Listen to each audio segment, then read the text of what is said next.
يقول إن الله لا يقبض العلم انتزاعا ينتزعه من العباد ولكن يقبض العلم بقبض العلماء حتى إذا لم يبق عالما اتخذ الناس رؤوسا جهالا فسئلوا فأفتوا بغير علم فضلوا وأضلوا. حضرت عبدالله ابن عمرو ابن عاص میگوید که من از رسول اکرم صلی الله علیه و سلم شنیدم که حضرت گفتند خداوند علم را از میان مردم با یک بارگی از بین نمیبرد، بلکه علم را به سبب از بین بردن علما و دانشمندان دین از میان میبرد.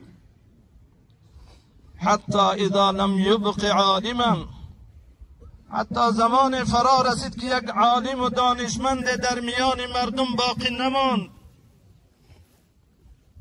خداوند همه عالمان و دانشمندها را پی هم از میان بردن گرفت، چنانه که چند سال می شود در این سرزمین ما پیشواها یک فصل دیگری رفته ایستادند.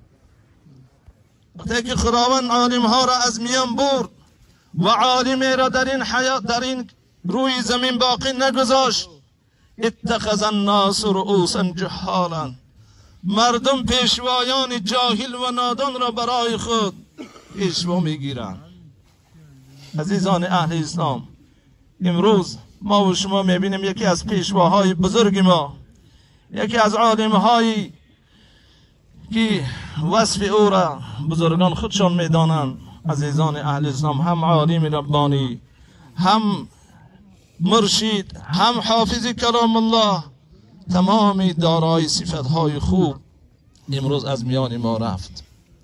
وقتی که چنین انسانها در میان مردم باقی نماند، خداوند عالمی را باقی نگذاشت، مردم دیگر پیشوایان جاهل و نادان را برای خود پیشوا میگیرند. فسئلوا فافتوا بغیر علم، پس هنگامی که اون اشخاص جاهل و نادان، اون انسانهایی که عالم و دانشمند نیستن، از علم شریعت بهره ندارن، اما همچون پیشوا قرار گرفتند، وقتی که اونها را پرسیده می شود فسئلوا فافتوا بغیر علم، اون اشخاص نادان بدون علم و آگاهی به مردم فتوا صادر میکنند. فضلوا و اضلوا، پس اونها خود گمراه، در نتیجه دیگران را هم گمراه میکنند. از این رو عزیزان اهل اسلام، وجود علما را غنیمت دانید. پیش از آنه که علما و دانشمندان دین از میان ما و شما روند، احترام اونها را بجا بیاریم، از علم اونها استفاده کنیم، در نزد اونها زانوی ادب زنیم و تعلیم علم گیریم و احکام شریعت از اونها پرسیم، حلال و حرام از اونها فهمیم. چون که از میان که رفتن دیگر پشیمان میشیم، دیگر پشیمانی سود نداره.